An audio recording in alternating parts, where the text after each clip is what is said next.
My husband's bond with his sister borders on obsession, a so-called sister complex. Invading our home, my sister-in-law and her husband treat it as their own, disregarding boundaries and helping themselves to our belongings without permission. Despite my protests, my husband ignores their overbearing behavior, only fueling their audacity. I've reached my breaking point. Here, I'll share my journey to the moment I decided to end the marriage. I'm Jessica, recently promoted at 28. While some may find it early, I've dedicated myself to work, and the recognition feels rewarding. In my personal life, I'm a newlywed, relishing in the bliss of marriage with Tom. Balancing work success with love, life seemed satisfying. On one occasion, I found myself tasked with a business trip, a first for me. Despite a mix of nerves and excitement, I embraced the opportunity, particularly as it stemmed from my recent promotion. Following the promotion, my schedule filled with frequent day trips, likely due to my status as a newlywed. However, this time, a 3-day trip awaited me. I relayed the news to my husband. 3 days away, that's a bit much for a newlywed, isn't it? Well, I'll have Sarah come by, he remarked. Sarah, Tom's younger sister, married but still under his doting wing, albeit in a somewhat unsettling manner. Why would Sarah need to come over? I inquired. Handling things solo might be a challenge, and Sarah's handy around the house. I figured with her help, we could manage during your absence, so off you go on your trip without a worry. Oh, and remember to pick up souvenirs, though you'll have to chip in with the chores. I mused internally, but refrained from voicing my thoughts. Personally, I dreaded the idea of Sarah's presence in our home. She lacked basic etiquette, often treating our space as her own even after marriage. Her unannounced visits left me scrambling to accommodate her whims. However, it became apparent that Sarah had been in frequent communication with Tom. Then, unexpectedly, Sarah and her husband arrived at our doorstep without warning. I had hoped that Sarah's husband might bring some sense to the situation, but my hopes were dashed. Both of them seemed entirely self-centered. Hey, are you cooking dinner? I'm famished. Oh, and make sure you iron my shirt, he demanded. To make matters worse, Tom appeared to harbor some resentment towards Sarah's husband, likely stemming from his marriage to Tom's cherished sister. Adding to the complexity, Sarah's husband had a gambling addiction, spending weekdays and weekends glued to local casinos. What's this? You're here too? I didn't invite you. Seems like you're not too thrilled to see me, huh? Well, I couldn't care less. I'm just here for the free meal, he retorted, oblivious to my presence. Their utter disregard for others was glaring. To compound matters, it seemed Tom allowed Sarah entry into our home even in my absence. Upon returning, I find her lounging about as if it were her own abode, casually remarking, "Hey Jessica, I'm hungry," as though a routine. Despite my visible frustration, Sarah would help herself to my possessions without permission. She'd freely use my cosmetics, then casually declare, "Hey sis, this one's empty. Could you buy me a new one?" Why do you feel entitled to use my belongings and expect me to foot the bill? I wanted to snap, but when I voiced my grievances to Tom, he dismissed them with a smile, saying, "She's just excited to have a sister and wants to share things with you. Aren't you glad to have a sister too?" His lack of understanding was baffling, and he refused to take my concerns seriously. As Sarah's impending visit looms over my upcoming business trip, I can't shake off the worry of what she might do in my absence. I attempt to reason with Tom, suggesting, "Sarah, considering you're married too, surely you have your own responsibilities at home. Can you manage without being here for 3 days? I'll arrange meals for those days." But Tom brushes off my concerns, insisting, "No need to worry. She's looking forward to it. Her husband's always off gambling, leaving her alone. Are you feeling envious? We're very close siblings, we support each other. Just focus on your trip." Inside, I'm screaming. It's not jealousy. I just don't want Sarah here, but outwardly all I manage is a feeble. Is that so? Resigned, I embark on my business trip. The fear of what might unfold in my absence gnaws at me. I dread returning to a house overtaken by Sarah's presence. As I step back into the chaos after 3 days filled with apprehension, I find Sarah lounging about, having neglected her promised duties. The house is in disarray and essentials are depleted. "Welcome back. Thanks for everything. You can head home now," I assert, attempting to maintain politeness with a hint of firmness. But Sarah's response catches me off guard. "What? I'm staying. We're having my favorite dinner tonight. Confused, I inquire, what do you mean? She casually informs me, oh, Sarah, and I decided on sushi tonight. My husband, seeming unusually cheerful, adds, we always decide together on dinner when you return from trips. It dawns on me then that Tom hasn't reached out to me at all during my absence. I attempt to have a private conversation with Tom, seeking understanding and peace after returning exhausted from my business trip. Hey, I've just gotten back and I'm really drained. I just want some quiet time to unwind without worrying about anyone else. You get that right? I express, hoping for empathy, but he casually dismisses my concerns. It's no big deal, right? You and Sarah are practically sisters. His nonchalant response stirs a wave of irritation within me. Apparently, Sarah had been staying over the entire time I was away. Yet the state of the house remained unchanged, leaving me puzzled about how she spent her time. Upon entering my room, I noticed the telltale signs of my belongings being disturbed, cosmetics and accessories missing. My recently acquired, pricey toner, a cherished favorite, seems to be depleting faster than usual, despite my careful usage to stretch its value. Additionally, several accessories are nowhere to be found. Frustrated, I confront Sarah, demanding, Sarah, did you use my things? Her response is flippant, oops, my bad. They looked great on me, so I thought I'd borrow them. But I'll return them, so don't stress. She brushes off, displaying a casual indifference. Despite my anger, Sarah's lack of remorse halts any further confrontation, prompting me to raise the issue with Tom once more. Enough already. She's just borrowing, you say. But it's not okay. Why can't you see my perspective? I plead, hoping to convey the gravity of the situation. Yet my words fall on deaf ears as Tom remains steadfast in his defense of Sarah. Exhausted and defeated, I resign myself to sleep, unable to fully accept the situation, yet too weary to continue the argument. 3 weeks later, another business trip opportunity arises, this time for a whole week. When I inform my husband, he appears taken aback. A week? That's quite a stretch. Well, I'll just have Sarah look after the house again. Don't worry, go ahead. He reassures me. This is precisely what I wanted to address. I'd rather you didn't invite Sarah over anymore. I express my concerns. Tom's reaction is immediate and defensive. Why not? She's family. Last time you said you asked for her help, but nothing was done when I returned.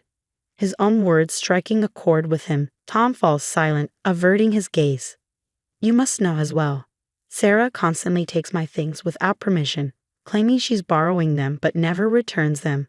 I continue, hoping to make him understand. At this, Tom seems to relent. Fine, but I'll need someone to handle the laundry for the week. I'll just have her over for one day and send her home afterward. Is that all right? He proposes. Why can't you handle the laundry yourself? I suggest, to which he responds, I've never done it before. I wouldn't know where to start. I can teach you, I offer, but Tom remains obstinate. No, I'll just have her over for one day, he insists, showing his reluctance to do household chores or perhaps his desire to involve his sister. Weary of the argument, I reluctantly concede, fine, do as you wish. Just ensure she doesn't stay over. I emphasize this point to Tom, though I harbor doubts about his compliance.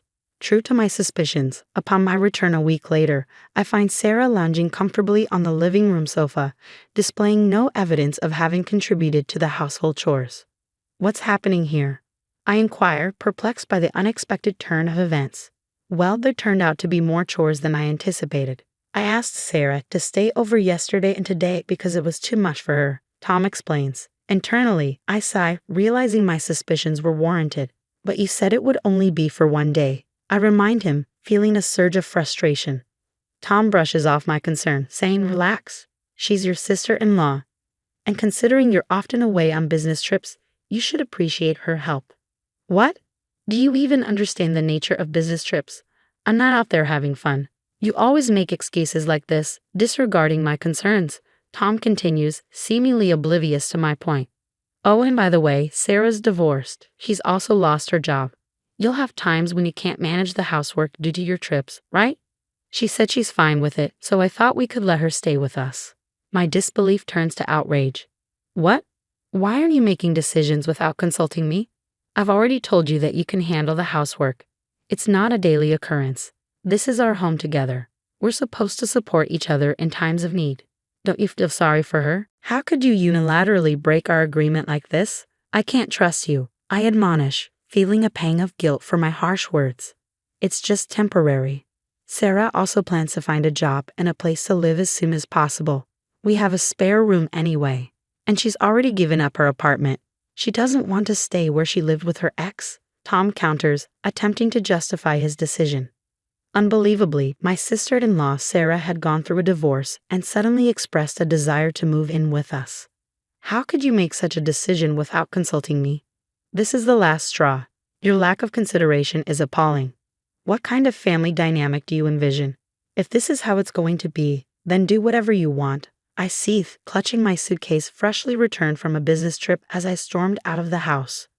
Leaving was the easy part, but with nowhere specific in mind, I found myself seeking solace in an internet cafe. After a brief moment to collect myself, my husband Tom reached out to me. Come on, Jazz, there's no need to be so upset. My sister is going through a tough time. I can't just abandon her, he pleaded. Now that you've had a chance to cool down, think about it. She's offering to help with the household chores. That's not such a bad offer, is it? Remember the promises we made. And to be honest, I don't trust your sister Sarah either. I can barely stand her, he admitted. What are you even saying? If you're so adamant about Sarah living here, why don't you leave? I retorted sharply. Is that really what you want? Fine, I'll do it. I have no problem with that. But don't come running back to me if you regret it. Tom replied angrily before abruptly ending the call. As I hung up, I felt a wave of detachment wash over me. Enough is enough. I've endured so much pain because of him, and now he's pushing me out. But I'll ensure he regrets his decision. Determined, I devised a plan and began gathering the necessary resources. Soon after setting my plan in motion, as anticipated, Tom called me. Just hear me out. This morning, out of the blue, John showed up at our doorstep. Tom's voice was filled with panic. His words rushed. Your brother John, who's skilled with household chores, was deliberately invited by me to come over. I also spoke with Tom's parents and arranged for Sarah to return to their home. With Sarah gone, it's just John staying with us now. Tom seemed flustered as he questioned, This is strange. Why did you invite him over without consulting me? I calmly replied, I thought you might need some assistance while I'm away. Johnny is adept at household tasks, so I thought his help could be beneficial.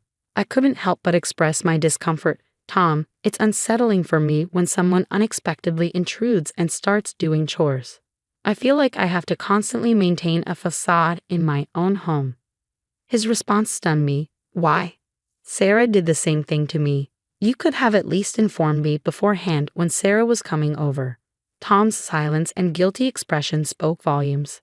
How can you expect everything to be fine for you but not for me when I'm in the same situation? I demanded, my frustration boiling over. It seemed like the realization finally dawned on him. But this was merely the beginning of my retaliation. I've laid up a situation. You can discuss the household tasks with John. Goodbye. I swiftly ended the call before Tom could reply. Despite his persistent calls afterward, I chose to ignore them, signaling the beginning of my retaliation. The following day, in accordance with my plan, I enlisted my brother's help to initiate the second phase of my revenge. As anticipated, my husband's phone rang almost immediately. Jessica, I need your assistance. His voice trembled, desperation evident in his tone. What's the matter? Has something happened? I feigned innocence, awaiting his response. What hasn't happened? Your brother is using my belongings without permission. From my suits to my bags, even the new accessories I just purchased. I haven't even had the chance to use them yet, he lamented. Well, didn't you deem it acceptable for your sister to do the same? Remember when I expressed my concerns, you retorted, she's your sister, let her borrow it. Don't be so tight-fisted. Your selfishness truly astounds me, I countered, leaving him speechless. Furthermore, I've informed your parents about this. I imagine your sister is receiving an earful from them as we speak. With that, he fell silent, unable to offer a rebuttal. Well, she's getting what she deserves, I remarked, finding solace in the fact that my in-laws were rational. You involved my parents in this? How could you? My husband's voice was laced with disbelief. You never listened to me, I countered, unapologetic for my actions. He was clearly flustered, never expecting me to go as far as involving his own parents. I even asked them to refrain from contacting you for a while, and they agreed, I added, revealing another layer of my plan. Hours later, I returned home accompanied by my in-laws and sister-in-law. Upon entering, my husband wasted no time in directing his frustration toward me. You're finally back. It's been difficult because of you, he complained, showing no remorse for his previous actions. Ignoring his accusations, I ushered everyone into the living room and presented them with a video. As my husband and sister-in-law watched in stunned silence, I explained, this video reveals everything. Their expressions shifted from confusion to shock as they witnessed their own actions caught on camera. It was clear that my secret installation of a hidden camera before my business trip had paid off. The footage exposed my sister-in-law rummaging through my belongings and taking them without my consent. I'm sorry, but I didn't trust the two of you, so I recorded this before my business trip, I explained calmly as I watched the reactions unfold. My father-in-law erupted in anger upon seeing the video. What have you done? Is this a regular occurrence? This is illegal. His words were sharp with fury. Even my mother-in-law, her face flushed with anger and on the verge of tears, couldn't contain her outrage. As the rage simmered, I knew it was time to end my revenge. Without hesitation, I thrust the divorce papers at my husband. Wait a minute. Are you seriously ending our marriage over this? Is this some kind of joke? He protested incredulously. Do you think this is a joke? Do you understand how much distress this little thing, as you call it, has caused me? You never listen when I try to discuss it, always prioritizing Sarah.